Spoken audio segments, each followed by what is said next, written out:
Well, hey there. Do you ever wake up after a good night's sleep and realize today is the day I'm gonna win the lottery? Me either. But anyway, here we are. And today we're going to be discussing how the bad man known as the Joker came to be. Now brace yourself, children, because here we go. Now the Joker, he is a supervillain and he's the arch enemy of Batman. He was first introduced in Batman Volume 1 or number 1 back in the spring of 1940, a long time ago. And he's remained consistently popular throughout the years. Now the Joker, he is a master criminal with a clown-like appearance and is considered one of the most infamous criminals within Gotham City. Now initially he was portrayed as a violent sociopath who murders people for his own amusement. The Joker later in the 40s began to be written as a goofy trickster thief-like character. Now that characterization continued through the late 1950s and 1960s before the character once again started being depicted as a vicious, calculating, psychopathic killer. The Joker has been responsible for numerous tragedies in Batman's life, including the paralysis of Barbara Gordon, who is Batgirl and the Oracle.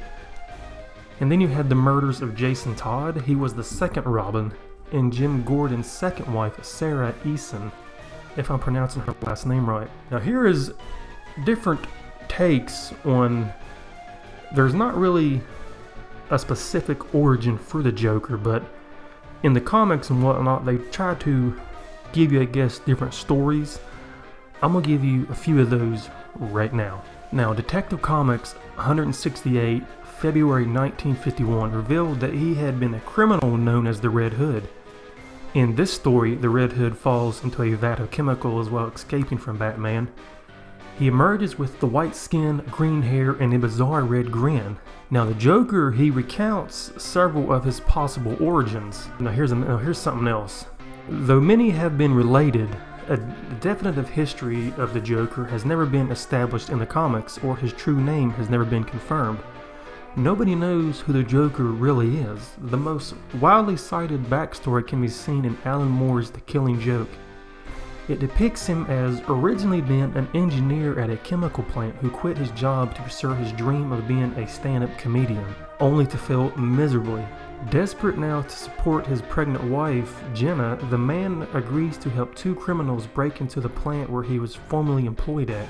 In this version of the story, the Red Hood persona is given to the inside man of every job, thus it is never the same man twice. This makes the inside man appear to be the leader, allowing the two ringleaders to escape. Now during the planning, police contact him and inform him that his wife and unborn child have died in a household accident. Stricken with grief, he attempts to back out of the plan, but the criminals strong-arm him into keeping his promise. As soon as they enter the plant, however, they are immediately caught by security and a fatal shootout kicks up, in which the two criminals are killed. As he tries to escape, though, he is confronted by the Batman, who is investigating the disturbance. Now terrified, the engineer leaps over a rail and plummets into a vat of chemicals. When he resurfaces in the nearby reservoir, he removes the hood and sees his reflection: bleached chalky white skin, ruby red lips, and emerald green hair. These events, though, coupled with his other misfortunes that day, drive the engineer through the massive personality shift that results in the birth of, you guessed it, the Jokester, the Joker. Now another story here, which is called Pushback, Batman Gotham Knight, volumes 50 through 55, supports part of this version of the Joker's origin story. In it, a witness who coincidentally turns out to be Edward Nygma, aka the Riddler, recounts that the Joker's wife was kidnapped and murdered by the criminals in order to force the engineer into performing the crime. In this version, though, the Joker was called Jack, so maybe that's his name, we don't know. The second arc of Batman Confidential 7-12 reimagines the Joker as a gifted criminal and abandons the Red Hood identity, also called Jack, who is nearly suicidal due to boredom with his job. He talks to a waitress, Harley Quinn, who convinces him to find something to live for.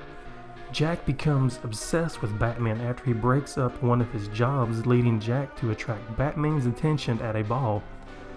Now, Jack inquires Lorna Shore, whom Bruce Wayne is dating at the time, leading Batman to disfigure his face with a batarang. Jack escapes, and Batman gives Jack's information to mobsters who torture Jack in a chemical plant. Now, Jack kills several of his assailants after escaping, but falls into an empty vat as wild gunfire punctures the chemical tanks above him. This results in a flood of antidepressant chemicals which alter his appearance to that of a clown, completing his transformation into the Joker. Now, here's another one. In flashbacks to Batman Streets of Gotham, there was a boy known as Sonny who had gone over to Martha Kane's clinic at a foster home, who treated him kindly and then ended up witnessing a horrific crime by some mobsters and got his jaw broken and infected with a laughing virus. With Kane's clinic saving him again, however, the mobsters proceeded to firebomb her clinic and abandon Sonny as he was attempting to save Kane, and was repeatedly abused by the mobsters to such an extent that his already broken jaw was incorrectly aligned. With the mobsters in question taunting him to keep smiling and stop frowning, it is heavily implied that Sonny, wink wink, would grow up to become the Joker. Now, no recounting of the Joker's origin has been truly definite, however, as he has been portrayed as lying so often about his former life that he sometimes is confused as to what actually happened. As he says in The Killing Joke, sometimes I remember in one way, sometimes another. If I'm going to have a past, I prefer to have a multiple choice. So everybody, that basically is the Joker's origin, or origins in a nutshell. You never know who he really is, because they really have changed his character a good deal to, what is his backstory? No one ever knows. Not even me, believe it or not. But if you enjoyed that, let me know. I plan on doing a whole lot more of certain characters' origins. But in the meantime, thank you for watching. Don't forget to subscribe and all that good stuff if you want to. And I will see your smiling face later.